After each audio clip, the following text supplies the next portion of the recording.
किस्मत के खेल बड़े निराले होते हैं, हो जिनके सितारे गर्दिशों पर अक्सर उन्हीं को मंजिलें मिला करती हैं। आपके इन्हीं किस्मत के भाव पर पधारे हैं सूर्य देवता। 15 मई 2023 से 15 जून 2023 को आपके किस्मत के भाव पर सूर्य देवता आए हुए हैं।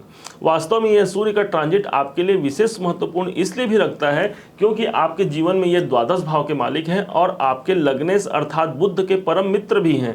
तो मित्र की भावना को समझते हुए यहाँ पर सूर्य देव आपके किस्मत भाव को क्या फल देंगे, कहाँ तक आपका साथ देंगे, सारा का सारा यहाँ पर विवेचना उसी बात पर होने जा रहा है। यदि आपका जन्म कन्या लग्न के आधार हुआ है, कन्या लग्न पे हुआ है, तब इसे आप लग्न के अनुसार देखें। यदि आपको ज्ञात नहीं है कि आपका लग्न कौन सा है तो आप तब उस स्थिति में आप इसे कन्या राशि के अनुसार भी देख सकते हैं। आइए प्रारंभ करते हैं। कन्या लग्न से ठीक नवम भाव पर, यहाँ पर जो कि द्वादश भाव के मालिक हैं, नवम भाव पर सूर्य देवता यहाँ पर पधारेंगे 15 मई को। अब जैसे ही सूर्य देवता यहाँ पर पधारेंगे, इसके पहले की बात कर लेते हैं कि सूर्य देवता यहाँ पर अष्टम में थे अभी तक। अब अष्टम भाव में रह करके सूर्य देवता एक प्रकार से रुकावट भाव के स्वामी, रुकावट भाव पर थे। तो कहीं ना कहीं जीवन में इस पिछले एक महीने में कहीं थोड़ा बहुत हमको रुकावट का सामना भी करना पड़ गया। अब यहाँ पर भाग्य भाव पर आकर के भाग्य में ग्रोथ की संभावना को काफ़ी हद तक बढ़ा देंगे, क्योंकि माना जाता है कि सूर्य स्वयं एक राजा कारक ग्रह है, एक राजा है सूर्य, एक शासनकर्ता ग्रह है। अब एक शासनकर्ता ग्रह, एक राजा करता ग्रह, एक मरकरी लाइट का पावर यदि आपके भाग्य भाव पर आ जाए तो भाग्य पर आप समझिए कि एक मरकरी लाइट जल गया। एक मरकरी लाइट जब जल जाए भाग्य पर, तो भाग्य की संभावना, हमारे किस्मत की संभावना, हमारे जीवन में जो हमने पुरुषार्थ किया है उस पुरुषार्थ को प्राप्त करने की संभावना कितनी बढ़ जाएगी। अब यहाँ पर सूर्य जब पधारेंगे तो यही मानिए कि आपका भाग्य, आपका पहले से इस एक महीने के दौरान आप देखिएगा कि 15 मई से लेकर 15 जून तक की संभावना, आपका किस्मत जहां पर से आप कुछ कारणों से चूक जाते थे वहां पर आपको सफलता मिलना प्रारंभ होगा।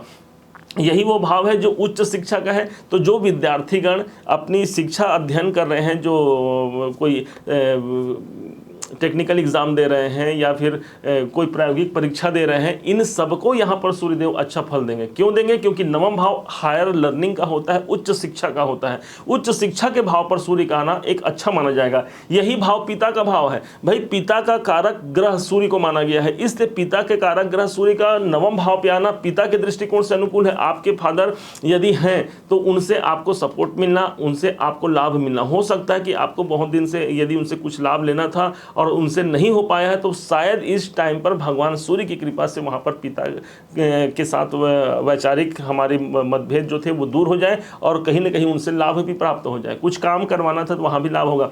यही वो भाव है जो उच्चाधिकारियों का भाव है। तो उच्चाधिकारियों से सपोर्ट मिलने की संभावना काफ़ी बढ़ जाएगी, क्योंकि नवम भाव वैसे भी यहाँ पर सूर्य जब आते हैं तो सूर्य को हमने क्या किया है, वही शासन है, प्रशासन है। तो प्रशासन की तरफ से भी आपको लाभ मिलने की संभावना, उच्चाधिकारी जो आपके ऑफिसर हैं, आपके बड़े पद में जो शोभित हो रहे हैं, इन सबका साथ यहाँ पर मिलना काफ़ी हद तक बढ़ जाता है। अब सिर्फ इतना ही नहीं, अब समझते हैं सूर्य की दृष्टि को, ध्यान से समझिएगा। 1 2 3 4 5 6 7 सूर्य की 7वीं दृष्टि मंगल की राशि पर पड़ रही है, आपके साहस के भाव पर। तो साहस भाव पर सूर्य का मरकरी लाइट का फोकस पड़ रहा है। आप ये समझिए, यहाँ से बैठकर इस भाव को फोकस दे रहे हैं, तो इसका सीधा सीधा तात्पर्य होगा कि हमारे साहस में वृद्धि होगी। हमारा साहस कुछ कम पड़ा हुआ था, किसी कारण से हम साहस जुटा नहीं पा रहे थे किसी भी कार्य को करने के लिए, तो उस कार्य के लिए हमको साहस मिलेगा। परंतु एक बात भूलना नहीं है, सूर्य यहाँ पर शुक्र की राशि पे गए हैं। शुक्र की राशि जो कि जहाँ 2 नंबर लिखा है, मतलब मेष और वृष के स्वामी होंगे शुक्राचार्य। शुक्राचार्य के जो कि स्वयं दानव के गुरु हैं, दानवों के गुरु माने गए हैं। तो यहाँ पर ज्योतिष शास्त्र के अनुसार सूर्य और शुक्र की स्थिति यहाँ पर अच्छी नहीं मानी गई है, दोनों शत्रु माने गए हैं। तो यहाँ पर हमको ध्यान क्या रखना है? ध्यान यही रखना है कि किसी भी कारण से पिता के साथ वैचारिक वैमनस्य नहीं करना है। जितना हो सके उनसे अपना बातचीत के दौरान उनसे संपर्क अच्छा रखना, लाभ लेना है, क्योंकि सूर्य पिता के कारक हैं। हो सके तो आप उनको प्रणाम कीजिए, पिता का आशीर्वाद सदैव आपके लिए वृद्धि कारक होगा। अब यही नहीं, यहाँ पर से पराक्रम भाव को देख रहे हैं तो अच्छे भाव से देख रहे हैं, अपने आपके पराक्रम में वृद्धि करने के लिए आए हैं, तो साहस बढ़ेगा। आपके भाई बहनों का आपको सहयोग भी यहाँ पर प्राप्त होने की संभावना सर्वाधिक बन जाती है। अब एक बात और नहीं भूलना है कि सूर्य आपके द्वादश भाव के मालिक हैं।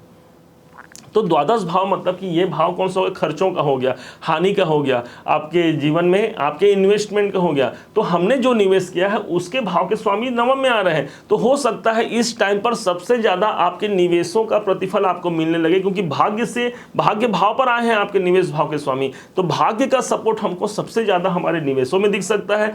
खर्चों पर हाँ थोड़ी बहुत खर्चों की अधिकता हो सकती है, क्योंकि ये द्वादश भाव के मालिक भी हैं। खर्चों पर नियंत्रण रखना है, अपने निवेश आपने कहाँ कहाँ किया है, क्या इसकी स्थिति रहेगी, ये सारा आपको बायोडाटा रखना है। मुझे उम्मीद है कि ये सूर्य की का गोचर परिवर्तन जो आपके नवम भाव पर आया है वो आपके लिए सदैव शुभ कारक और आपके लिए भाग्योन्नति कारक होगा।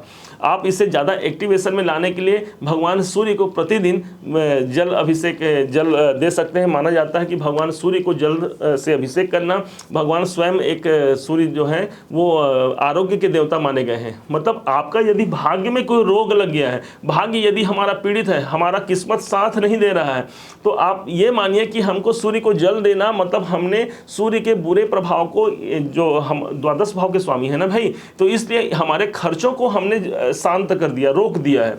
तो यहाँ पर से आपको सूर्य को कृपा मिलनी प्रारंभ हो जाएगी। कोशिश कीजिए कि प्रातःकाल जल्दी उठिए। वैसे तो सदैव हर प्राणी को प्रातःकाल जल्दी उठना ही चाहिए। 10 प्रकार के सिद्धियां प्राप्त होती हैं, आयु, धर्म, ज्ञान, धन, संपदा और बहुत ज़्यादा बहुत कुछ भी।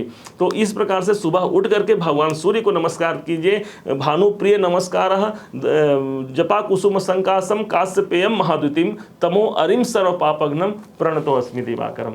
उम्मीद है मुझे आपको ये बता करके बड़ी खुशी हुई। आपने यदि मेरे इस प्रयास को समझा है, जाना है, यदि आपको ये लाभान्वित किया है तो अपना एक लाइक और कमेंट जरूर कीजिएगा।